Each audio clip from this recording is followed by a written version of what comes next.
Когда самого элементарного приходится добиваться с боем. История двух семей из нашего следующего материала – отражение ситуации с госуслугами в нашей стране в целом.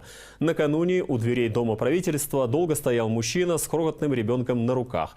Он пришел просить главы государства, чтобы тот помог ему попасть к врачам. Инцидент приобрел публичный окрас, и если до этого ни один доктор их не принимал, то теперь ребенок госпитализирован. Через немалые трудности пришлось пройти и другому мужчине. Правда, он до сих пор ждет, когда его ребенок пойдет в школу. Оказалось, что он не зарегистрировался в электронной очереди, и это почему-то стало причиной нарушения конституционного права его ребенка на получение образования.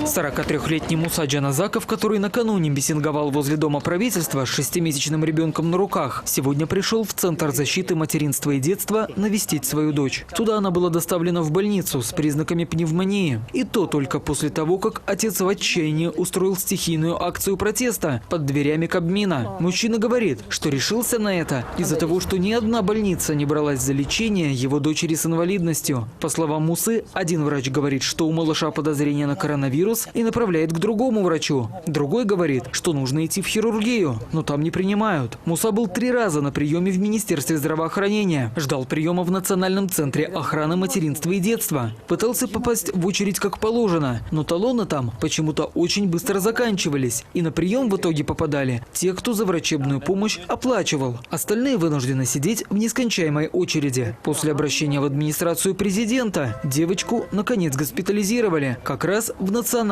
центр охраны материнства и детства. То, что произошло со мной, это не только моя личная проблема, это проблема всего Кыргызстана. Независимо от того, в какую больницу вы пойдете, время бесплатного приема пациентов быстро заканчивается. И тогда начинается коррупция. Принимают только тех, кто заплатит. Звонить по телефону доверия в Минздрав бесполезно. Зачем так людей обманывать? С момента госпитализации дочь Мусы Джаназакова прошла все необходимые медицинские обследования. Врачи говорят, что малыш родился с синдромом Дауна, пороком сердца и проблемами с печенью. Вчера состояние ухудшилось, она брала лишь 3 детский, 3 диски из-за того, что они сейчас инфекционный больных принимают. Они отправили на нашу вторую базу, Ахмадет. Там после рентгена обнаружили там диафрагмальные грыжи и перевели к нам. Сейчас у нас все необходимые обследования проводим, лечение получает.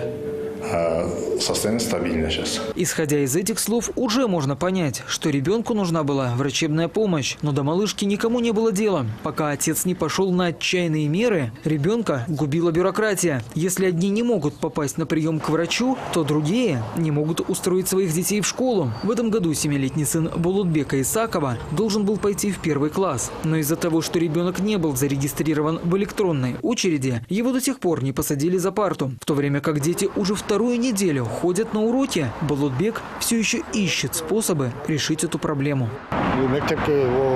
Мы даже не знаем, что это за электронная система. В школе ответ был простым. Без электронной очереди не примем. Нам никто не мог помочь, и мы решили обратиться к журналистам. После того, как журналисты поговорили с Министерством образования, нам ответили, что сейчас вопрос решает комиссия, и, возможно, с понедельника сына примут в класс. Согласно исследованию международных организаций, 60% населения не имеют полноценного доступа к государственным услугам. Люди часто сталкиваются с препятствиями при госпитализации или в оформлении детей в школы и детские сады. Также существует множество бюрократических процедур при получении паспортов, свидетельств о рождении и оформлении различных документов на детей. Кыргызстан не исключение. Структуры каждый раз рассказывают о разработке всяких единых окон, цифровых платформ по решению всех вопросов, не выходя из дома. А на деле, чтобы что-то решить, приходится снова прибегать к небезызвестным способам. Либо искать знакомых, либо давать взятку. При этом, говорят эксперты, гражданам и самим стоит быть немного расторопнее, не откладывать дело на потом и заранее стараться разузнать, что требуется, чтобы получить какой-то документ или услугу. Я думаю, что уже мало людей, кто не могут получить информацию. Может быть, это которые только приехали или что. Многие уже получают информацию. От соседей слышат.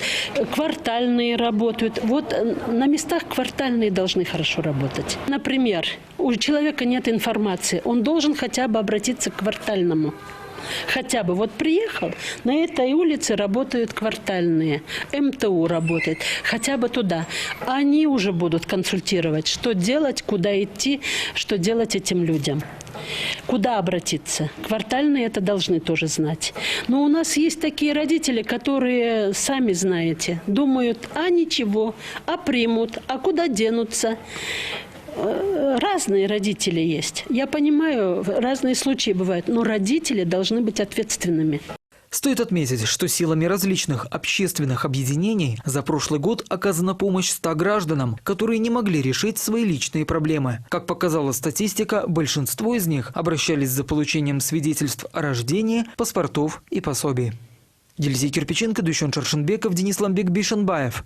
НТС.